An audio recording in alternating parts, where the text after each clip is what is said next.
말씀을 함께 보도록 하겠습니다. 오늘의 말씀은 디모데후서 3장 14절에서 15절까지의 말씀입니다. 디모데후서 3장 14절에서 15절까지의 말씀입니다.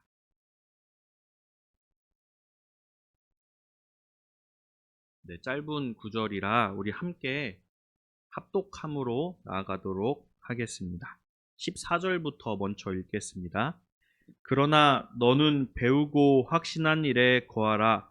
너는 내가 누구에게 것을 알며 또 어려서부터 성경을 알았나니 성경은 능히 너로 하여금 그리스도 예수 안에 있는 믿음으로 말미암아 구원에 이르는 지혜가 있게 하느니라. 아멘. 네, 오늘 말씀의 제목은 말씀의 중요성입니다. 한마디로 얘기하면 이 주님의 말씀 성경에 대한 얘기를 한번 해보려고 합니다. 여기 계신 성도님들은 아마 그 누구보다 성경을 가까이 하며 주의 말씀과 함께하는 성도들이라고 생각을 합니다. 우리는 일상생활에서 그 주님의 말씀을 얼마나 가까이 하고 있을까요? 그리고 그 주님의 말씀을 얼마나 우리의 삶 속에 밀접시켜서 그것대로 실천하려고 노력하고 살고 있습니까? 이 질문에 우리는 쉽게 대답을 하지 못할 수도 있습니다. 성경을 가까이 하고 성경과 함께 그것을 실천하며 살아간다는 그것이 매우 어렵고 힘든 일이기 때문입니다. 우리 한국교회 초창기의 부흥은 말씀과 함께 했습니다. 주로 말씀 사경회를 통해 몇 박 며칠씩 한 곳에 모여 예배드리고 주의 말씀을 보고 기도하며 그 기초 위에 우리 한국교회가 부흥되고 커져갔습니다. 그러나 이제 일제강점기를 벗어나 8.15 강복, 6.25 전쟁 등 여러 사건과 또 급격한 한국의 산업화로 말씀보다는 기복사상이 팽배해갔고 소위 말씀 없는 뜨거운 그 열정들이 우리 한국교회 안에 강조되어 가는 모습이 보이게 되었습니다. 말씀이 없는 뜨거움, 이것은 진정한 신앙 열정의 생활이 뒷받침하지 못하는 열정을 이끌었습니다. 지금에 이르러는 말씀의 생활화가 부족해지고 각종 사고와 부패로 얼룩진 한국교회 모습에 대해 많이 지탄을 받고 있습니다. 어떤 이들은 교인은 없고 종교인만 있다고 아주 신랄하게 비판도 하기도 합니다. 예수님은 좋은데 교인들 때문에 교회에 나기 싫다, 이런 얘기하시는 분들도 있습니다. 그러나 산업화 이후 쇠퇴하고 비판받는 이 한국교회를 보면서 말씀으로 돌아가자, 말씀을 우리가 삶으로 살아가자라는 구호가 일어나기 시작했습니다. 그리고 그 운동을 성도들과 교회가 함께하며 말씀의 중요성을 깨닫자, 말씀을 공부하자, 말씀을 읽자, 성경에 대한 말씀을 삶으로 살아가자, 같이 고민하고 나아가려는 교회와 교인들이 점점 늘어가고 있습니다. 여러분, 우리는 우리의 입이 조미료를 많이 넣어 맛을 극대화시킨 음식에 익숙해지면 더욱더 큰 자극을 찾아가게 된다는 것을 알고 있습니다. 제가 좀 짜게 먹는 편인데요. 제가 음식을 할 때 저한테 싱겁게 하면 저희 아내가 되게 짜다고 할 정도로 짜게 먹습니다. 그런데 더 짠 음식을 찾습니다. 그리고 감칠맛이 안 난다며 더 조미료를 넣고 더 넣는, 아내 몰래 넣는데 그것을 보면서 아내가 뭐라 하기도 합니다. 말씀도 마찬가지인 것 같습니다. 한국교회는 대한민국의 그 소용돌이치는 갑작스럽고 급격한 그 근현대 역사 속에서 인지하지 못하고 알지 못하는 사이에 우리에게 좋은 것만, 달고 짜고 새콤달콤한 축복의 말씀, 사랑의 말씀, 위로의 말씀, 이런 것들 같이 나에게 필요한, 내가 원하는 것들만을 찾아서 듣고 그것만을 찾고 애썼습니다. 그것만을 추구하며 살아가지 않았나 라는 생각도 해봅니다. 항상 달콤하고 우리를 행복하게 하는 말씀만을 우리가 추구한다면 우리가 고난이 찾아올 때 우리는 우리의 믿음을 지탱할 수 없습니다. 그러기에 우리는 조금 쓰고 조금 먹기 싫었고 지루할지라도 골고루 하나님의 말씀을 들으며 또 보고 듣기 위하여 공부하기 위하여 나아가야 합니다. 성경을 읽는다는 것, 그것은 공부한다는 것, 그것은 대단한 신앙의 연수와 스토리가 있어야 할 수 있는 것들이 아닙니다. 이것은 가장 기초적인 것들입니다. 예수님을 믿고자 하는 그때부터 우리의 영적 양식으로 우리와 함께 있어야 하는 것들입니다.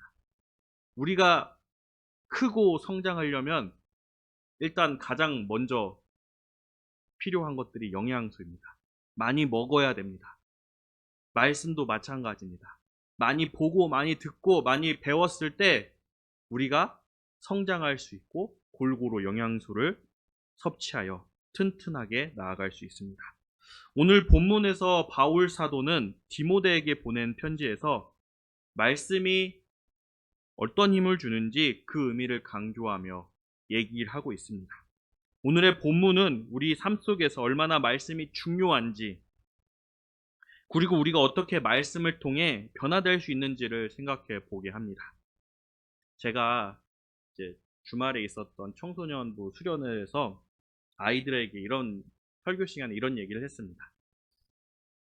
여러분, 우리가 예수님을 믿어라 믿어라 얘기를 하지만 여러분들이 노력하지 않으면 그것은 소용없는 일이다.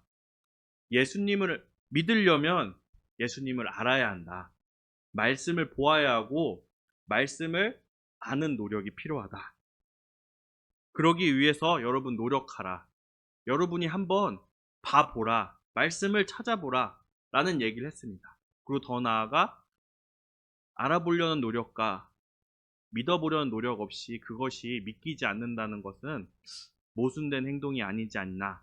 아이들한테 이런 질문도 했었습니다. 로마서 10장 17절에는 믿음은 들음에서 나며 들음은 그리스도의 말씀으로 말미암느니라고 말하고 있습니다. 교회 여러 공동체에서 우리의 신앙 여정을 각종 프로그램과 또 함께 교제함으로 도와주고 있지만 그것은 한계가 있습니다. 자신의 믿음을 키워나가는 것, 그거 본인 스스로가 해 나가야 하는 것입니다. 그 가운데 가장 좋은 방법은 바로 말씀을 가까이 하는 것, 주의 말씀을 항상 나의 삶과 연관시키는 것, 이것이라고 생각합니다. 말씀을 읽는 것, 그것을 실천하는 것, 그런 노력들이 있어야 우리의 신앙이 성장하며 그 신앙의 여정 가운데 흔들리지 않고 말씀으로 굳건히 버틸 수 있다는 것을 한번 생각해 봅니다. 저는 성인이 되면서 여러 정체성의 혼란이 왔었습니다. 어릴 적부터 그저 착한 아이, 네, 교회 장로님의 손자, 목사님의 아들, 진짜 착한 아이, 교회 맨 앞자리에 앉아서 네, 가만히 아주 점잖게 예배를 잘 드리는 아이, 그 다음에 나중에 목사가 될 아이, 뭐 이렇게 교회에서 바라보았습니다. 근데 저한테는 확신이 없었습니다. 부모님이 다니니까 다니는 교회. 그래서 신학교에는 갔지만 그곳에서 만나는 사람들로 인해 더 혼란스러웠고 어려웠습니다. 그래서 그때부터 성경을 좀 보고 그 학교에 가면 기도실이 있는데 기도실에 가서 기도했던 것 같습니다. 그렇게 대학 생활을 하면서 군대 생활을 하면서 군대 생활을 하면서도 이제 일과가 10시에 끝나면 11시, 12시 공부할 수 있는 시간을 주는데 저는 이렇게 성경책을 들고 그 방에 들어갔습니다. 선임들, 후임들이 쟤는 진짜 이제 건들면 안 되겠구나. 미쳤다 얘기하지만 성경책을 들고 성경책을 2시간씩 읽었습니다. 그리고 그렇게 한 장 한 장 읽고 정리하고 제가 그날 느꼈던 것, 묵상했던 것을 적어 놓은 것을 통해 저는 지금의 저의 신앙을 만들 수 있었고 그것이 지금까지 제가 이렇게 사역을 할 수 있는 자양분이 되지 않았나라는 생각을 해봅니다. 그리고 가끔 힘들고 어려울 때 그것을 펴보며 그것에 대해 추억을 해보곤 합니다.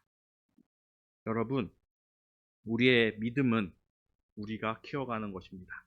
우리가 알고 우리가 그것을 위해 노력하며 나아갈 때 주님께서 함께하여 주실 것이고 주님을 믿는 그 신실함을 우리에게 허락하여 주실 것입니다. 바울은 오늘 본문에서 14절에서 말하고 있습니다.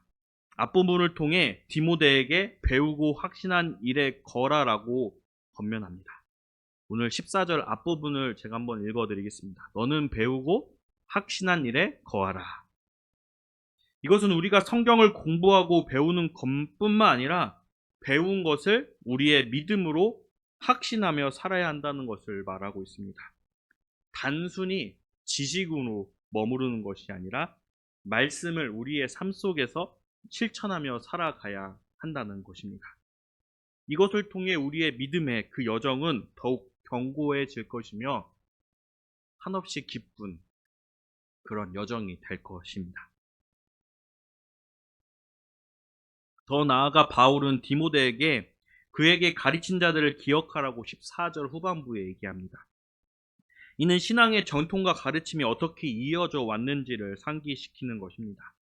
우리도 마찬가지로 신앙생활을 처음 하면서 목사님이든 우리 가족의 형제든 부모님이든 누군가에게 말씀을 전해 들었습니다.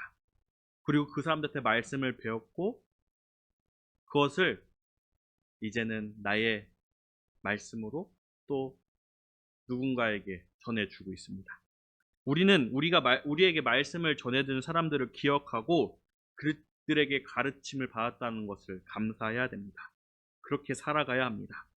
이는 우리 또한 가족, 친구, 같은 성도 등등 누군가에게 하나님의 말씀을 전해주고 그들이 말씀을 가지고 믿음의 확신을 가질 수 있도록 도우라는, 계속해서 그렇게 나아가라는 권면이기도 합니다. 또 15절을 또 보도록 하겠습니다. 15절 제가 읽겠습니다.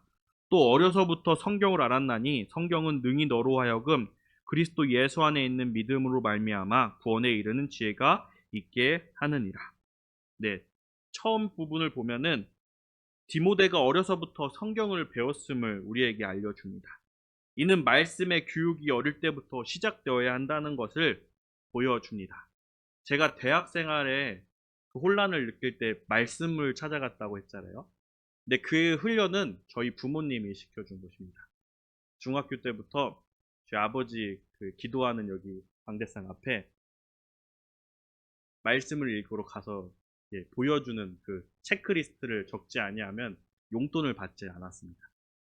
억지로 읽었습니다. 어머니 저 성경책 읽을게요 하면 어머니 보시고 저는 몇 장 읽었어요. 1시간 정도 읽으시면 아 얘가 그래도 거짓말을 안 하는구나 했던 기억이 납니다. 그렇게 말씀과 가까워졌고 말씀을 찾아가는 데 부담이 없었고 어려움이 없었습니다. 우리 아이들에게 어릴 때부터 말씀이란 게 어렵지 않다, 지루하지 않다라는 것을 가르쳐 주어야 합니다. 그것이 중요합니다. 부모와 교회가 성경을 어릴 때부터 가르치는 것 정말 중요합니다. 이를 통해 우리 아이들과 하나님에 대한 그 믿음, 지혜를 얻게 된다는 것 우리는 생각해 봅니다. 우리가 자녀들에게 말씀을 가르칠 때 그들은 믿음의 뿌리를 깊이 내릴 수 있게 됩니다. 그러나 우리는 우리의 자녀를 위해 얼마나 우리가 가정에서 말씀을 가르치고 그것을 실천했는지를 생각해 보고 반성을 해야 합니다.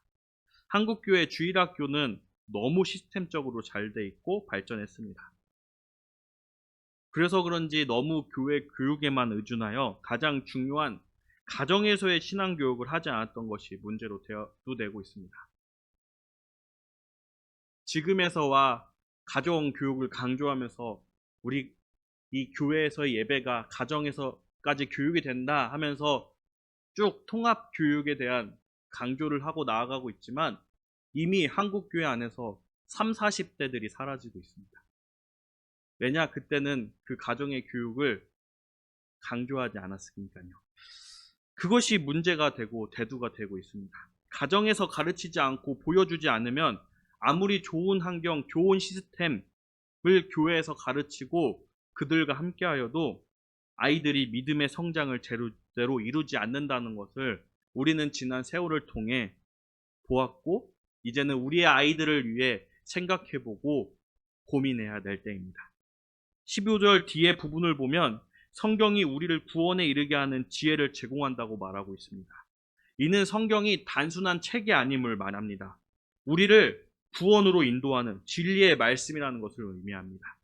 그러기에 앞서 말했던 우리 아이들에게 집에서, 가정에서 보여주는 그 말씀과 또 부모의 모습을 통해 정말 구원이, 그 믿음이 들어가고 아이들이 신앙의 자녀가 될 수 있다는 것을 다시 한번 생각해 봅니다.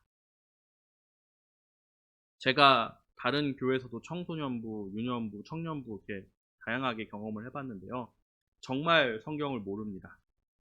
청년 회장을 하는 어떤 친구랑 이제 성경 통독을 하면서 이렇게 질문을 받고 대답해 주는 시간을 했었는데 성경 책을 제대로 못 찾고요. 세례 요한인지 사도 요한인지 헷갈려서 물어볼 때도 있습니다. 교회를 다닌 지 10년이 가까이 넘어가고 청년 회장이라고 하는데 성경을 본 적이 없습니다.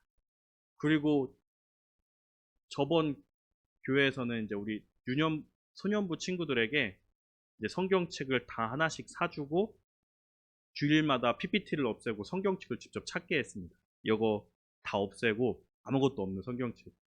처음에는 어려워하더니 이제는 아이들이 주부만 보고도 이렇게 한 번에 쭉쭉 펴서 펼치고 또 그것을 다 외워서 하는 모습을 보았습니다. 어릴 때 우리의 성경 교육이 정말 필요합니다. 그럴 때 우리의 다음 세대들이 다시 살아나고 다음 세대들이 하나님의 자녀로서 나아갈 수 있지 않나 라는 생각을 해보게 됩니다. 예수 그리스도를 믿는 믿음을 통해 우리는 구원을 받습니다. 그러나 이 믿는 믿음은 거저 생기는 것이 아닙니다. 하나님이 성령을 통해 우리에게 그 믿는 믿음을 허락하여 줄 수는 있겠지만 그 믿음, 우리의 노력으로 인해 하나님이 주시는 그런 믿음인 것 같습니다. 이 믿음을 믿게 하고 우리의 삶을 변화시키는 것 주의 말씀입니다. 주의 말씀, 그런 능력이 있습니다. 성도 여러분, 오늘 디모데후서의 말씀은 우리에게 말씀의 중요성을 다시 한번 깨닫게 합니다. 설교를 듣는 것을 넘어서 개인이 하나님의 말씀을 위해 더 많은 시간을, 더 많은 노력을 할애하며 나아갈 때 진리의 하나님 말씀이 우리의 삶 가운데 이루어질 것입니다. 그리고 이것이 가정으로 또 우리 후손에게로 넘어갈 때 다시 잊어버렸던 그 세대들이, 다른 세대들이 다음 세대들이 되어 이 교회를 이끌어 갈 것이며 부흥으로 이뤄 나갈 것입니다. 바울은 다음 세대인 그 디모데에게 말씀에 대한 중요성을 오늘 말씀에서 얘기했습니다. 말씀을 배우고 확신하며 가르친 자들을 기억하고 그것을 다른 이에게 베푸는 것, 어릴 때부터 자녀들에게 성경을 가르치는 것이 얼마나 중요한 것인지 우리는 잊지 말아야 합니다. 성경은 무엇보다 우리를 구원에 이르게 하는 지혜임을 항상 기억하며 살아갑시다. 여기 계신 성도님들은 그 누구보다 잘하고 있으리라 생각합니다. 그럼에도 이 말씀 가운데 우리에게 주어지는 것은 이것을 모르고 이것을 중요하게 여기지 않는 자들에게 말씀을 좀 더 가까이, 말씀을 더욱 자세히 전하고 그들에게 알려주라고 하는 것 같습니다. 우리 모두 주의 자녀되고 주의 제자되어 그 말씀 전하는, 말씀을 가지고 세상에 나아가는 우리 모두 되기를 원합니다. 기도하겠습니다. 하나님 아버지, 오늘 말씀을 통해 우리에게 함께하여 주심을 감사합니다. 이 말씀이 우리의 생명이 되게 하여 주시고 이 말씀으로 주님을 보고 주님을 믿고 이 말씀으로 살아가게 하여 주시옵소서. 나의 삶이 아버지의 말씀 따라가게 도와주시며 나의 삶으로 우리의 자녀들, 우리의 후손들이 아버지의 말씀을 보고 아버지의 말씀을 따르며 대대손손 아버지의 말씀 따라 살아가는 주의 믿음의 가정이 될 수 있도록 주님 허락하여 주시옵소서. 말씀으로 충만한 우리 신월제일교회 되게 하여 주시고 말씀을 알아 믿음에 이르는 그런 우리 교회 되게 하여 주시옵소서. 감사합니다. 예수 그리스도의 이름으로 기도하였습니다. 아멘. 주기도